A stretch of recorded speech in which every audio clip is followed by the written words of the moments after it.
Halo, assalamualaikum warahmatullahi wabarakatuh. Semoga teman-teman semua masih semangat ya untuk mengikuti perkuliahan kita mata kuliah proyek pengembangan software.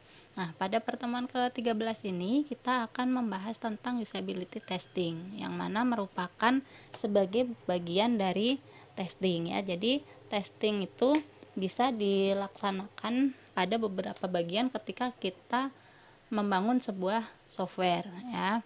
Nah, ini yang akan kita bahas pada pembelajaran kita hari ini. Jadi, usability testing ini atau pengujian kegunaan sebagai sebuah aplikasi itu sangat diperlukan ya. Kenapa sih sangat diperlukan? Karena agar aplikasi kita dapat diterima oleh para user ataupun penggunanya. Seperti teman-teman tahu bahwa banyak sekali aplikasi yang sudah dibangun dengan susah payah namun pada akhirnya tidak digunakan oleh user. Apa sebabnya? Karena bisa jadi tidak memenuhi kebutuhan user, tidak memenuhi keinginan user, atau interface-nya yang terlalu rumit dan banyak faktor lainnya ya. Nah, jadi diharapkan dengan adanya testing ini dari kebergunaan sebuah software atau aplikasi, pada akhirnya user akan merasa puas. Nah, kalau user merasa puas itu biasanya aplikasi akan terus digunakan atau dapat diterima dengan baik ya.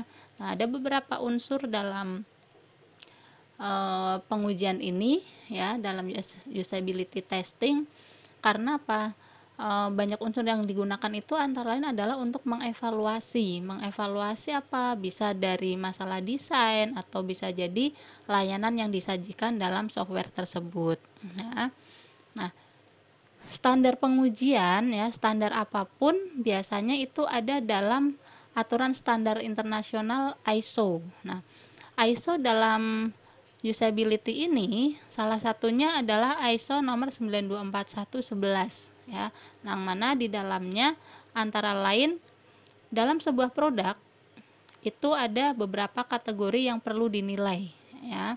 Misalnya dari sisi penggunanya, kemudian dari sisi tas si produk tersebut ya, peralatan pendukung dari produk yang akan digunakan, lingkungan penggunanya, untuk siapa tepat atau tidak ya, game misalnya ya, atau aplikasi berbasis web, berbasis mobile ataupun berbasis desktop. Nah, dari apa produk yang kita buat ini, outcome-nya bisa kita ukur dari beberapa sisi, seperti misalnya dari sisi efektif, kemudian efisien, dan kepuasannya atau satisfaction-nya ya. Nah, ini adalah alat ukur dari usability yang termaktub dalam ISO ya. Dua-duanya ini saling berkaitan untuk meraih satu tujuan, yaitu agar software kita dapat diterima oleh user dan user akan menggunakan software kita ini sesuai dengan kebermanfaatan dan dengan tujuan yang mereka harapkan ya. Nah, seperti yang sudah kita bahas berdasarkan pada ISO tersebut ya, beberapa measurement atau pengukurannya itu antara lain dimulai dari input task ya. Jadi ketika pengujian ataupun ketika user menggunakan aplikasi kita, biasanya dimulai dari input untuk sistemnya ya, yang mana dalam penggunaannya itu ada interaksi antara sistem dengan user ya. Nah, di sini sistem dan user itu akan saling berinteraksi untuk mencapai sebuah goal atau tujuan. Nah, goalnya ini bisa kita lihat dari sisi task outputnya, apakah inputnya ini setelah diproses menghasilkan output sesuai dengan harapan user. Nah, ini bisa masuk dalam kategori efektif ya. Kemudian misalnya kalau dari sisi task time ya, dari sisi resource itu kita bisa isi berdasarkan task time-nya ya. Ketika user melakukan suatu kegiatan, ini lebih lama atau tidak dari waktu yang diperlukan ya. Kemudian setelah selesai menggunakan bisa dari sisi satisfaction-nya gitu ya. Ini jika kita mengukurnya salah satunya dari user experience ya. Ada beberapa unsur atau pengukurannya ya, unsur-unsur untuk melakukan pengukuran usability-nya. Nah, sebagai ringkasannya ini teman-teman ya, bahwa yang termaktub dalam kriteria usability berdasarkan ISO tersebut ada 3, ada effectiveness ya, kemudian efisiensi dan satisfaction. Ini semuanya tentu saling berpengaruh supaya unsur ataupun penilaian dari usability testing ini bisa diperoleh nilai yang baik. Efektif adalah yang mana kita si user itu dapat mencapai tujuan ya dalam lingkungan tertentu seperti yang sudah dibahas barusan ya. Kemudian sumber daya yang dihabiskan pengguna ya, bisa dari sisi sumber daya aplikasi ataupun dari sumber daya si usernya. Kemudian satisfaction, yaitu kepuasan dan perilaku positif yang diharapkan ketika menggunakan aplikasi yang diuji ya. Nah, dalam proses pengujian teman-teman biasanya bisa kita kategorikan ke dalam beberapa bagian ya. Untuk melakukan testing ini bisa diperoleh ketika kita akan membangun sebuah software ya. Untuk membangun sebuah software, seperti yang teman-teman tahu, kita harus menganalisa kebutuhan sistemnya maupun kebutuhan dari user ya. Nah, kebutuhannya itu bisa kita dengan menyebarkan kuesioner maupun melakukan wawancara ataupun datang langsung ke tempat yang akan kita bangun sistemnya. Nah, kemudian pada saat kita mulai merancang dan membangun softwarenya ya. Ketika teman-teman sudah merancang, bisa menggunakan bahasa pemrograman ataupun tool pendukung lainnya, kemudian dilakukan testing ya, testing baik black box testing maupun white box testing.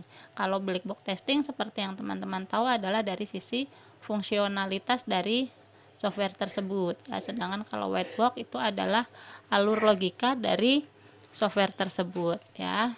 Nah, kemudian setelah jadi ya softwarenya, maka sebaiknya kita lakukan usability testing atau pengujian kebergunaan.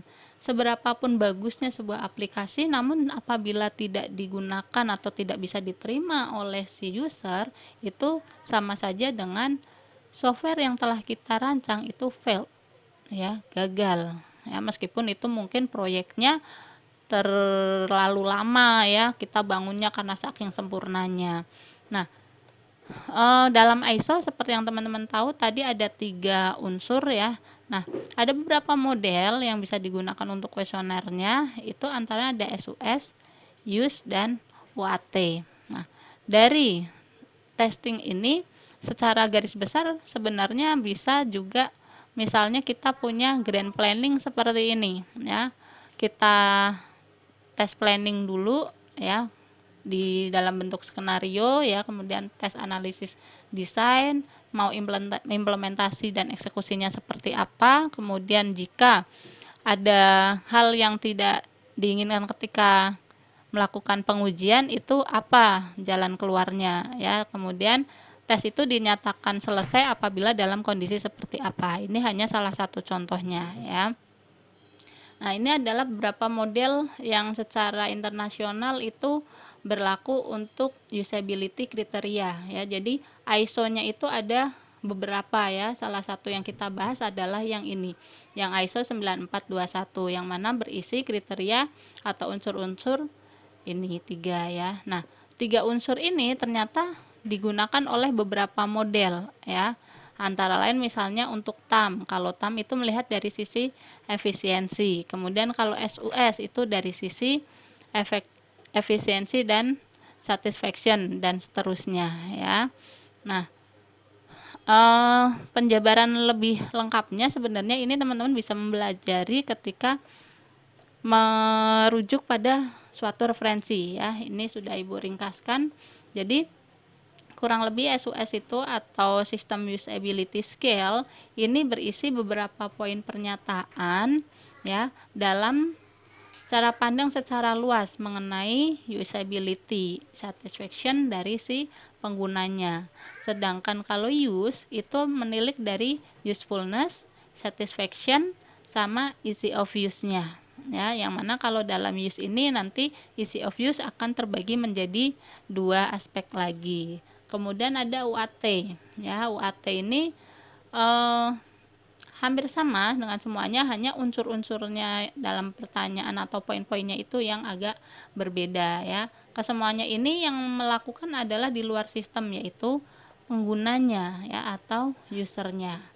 Nah, secara garis besar ketika kita ingin memperoleh evaluasi dari hasil pengujian, maka sebaiknya langkah awalnya adalah kita membuat skenario pengujiannya. Kenapa? Karena yang akan melakukan uji aplikasi itu adalah user, bukan si programmer ataupun tim pembuatnya. Maka biasanya mereka sama sekali belum tahu alur bagaimana si aplikasi ini berjalan gitu ya, sehingga sebaiknya dibuatkan skenario pengujian bagian-bagian mana saja yang akan kita uji dari keseluruhan software yang kita miliki, apakah dari kecepatannya, ataukah dari user interface-nya, ataukah dari user experience-nya, dan lain sebagainya ya. Kemudian setelah disiapkan skenario pengujian oleh tim atau oleh kita, selanjutnya kita mendatangi user untuk menggunakan aplikasi yang telah kita bangun ya. Nah, setelah si user menggunakan aplikasi, kemudian mereka akan mengisi kuesioner sesuai dengan isian yang kita tentukan ya. Kuesioner itu ada beberapa model ya. Tadi kata teman-teman merujuknya yang mana? Kalau menggunakan SUS berarti daftar pertanyaannya pun harus disesuaikan dengan panduan SOS. Jika menggunakan model yang use, maka daftar pertanyaannya pun harus disesuaikan dengan use. Jika menggunakan UAT, maka daftar pertanyaannya pun disesuaikan. Namun sekali lagi bahwa model-model itu sebenarnya secara umum itu adalah merujuk pada ISO-nya ya. ISO dalam usability. Nah, setelah dilakukan pengisian kuesioner biasanya akan kita olah sehingga diperoleh hasil evaluasi ya. Jadi misalnya seperti ini teman-teman. Pada bagian skenario pengujian, kasus ujinya adalah menginput rencana keberangkatan dengan data yang kosong ya. Ini misal untuk suatu aplikasi tertentu. Kemudian bagaimana tahap ujinya? Klik tombol rencana, klik tombol simpan ya, misalnya. Kemudian bagaimana data ujinya yang diinputkan ya, karena ini untuk rencana yang blank maka data ujinya nggak ada ya, sehingga yang dihasilkan bagaimana hasil akhir responsi aplikasi atau software kita, misalnya di sini pas, artinya memenuhi syarat ya. Kemudian pada bagian uji aplikasi, nah di sini user pengguna biasanya langsung menggunakan aplikasi maupun software yang telah kita bangun, baik itu berbasis website ya atau single user maupun multi user ataupun yang berbasis mobile ya. Jadi menu-menunya diuji coba sesuai dengan skenario yang diberikan oleh tim penguji ya. Nah, setelah melakukan uji aplikasi, selanjutnya user akan diminta untuk mengisi kuesioner ya. Kuesioner ini sekali lagi pertanyaannya itu dibuat dengan model mana yang kita gunakan ya, karena setiap model biasanya mempunyai standar pertanyaan yang berbeda-beda. Nah, kuesioner ini juga bisa disebarkan langsung ya, baik itu secara manual user mengisi checklist maupun bisa menggunakan secara online ya. Contoh di sini adalah menggunakan Google Form. Jadi teman-teman membuat pertanyaan ya yang hasilnya pun akan bisa langsung terlihat. Kemudian setelah mengisi kuesioner, selanjutnya adalah tim akan melakukan perhitungan ya untuk memperoleh hasil evaluasi dari usability testing ya.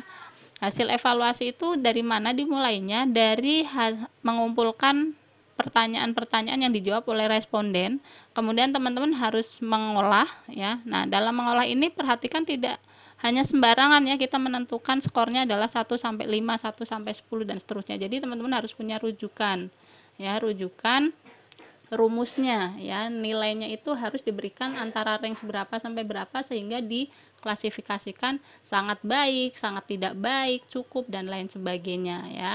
Nah, rumus ini nanti digunakan untuk mengolah hasil yang diperoleh. Nah, sehingga selanjutnya bisa diambil hasil keluarannya baik berupa penyampaian deskriptif maupun dalam bentuk grafik ya. Demikian teman-teman, semoga sangat bermanfaat untuk pengetahuan Anda ketika membangun sebuah aplikasi. Jadi tidak hanya sekedar membuat kemudian langsung diberikan kepada user, tetapi sebaiknya diadakan uji kebergunaan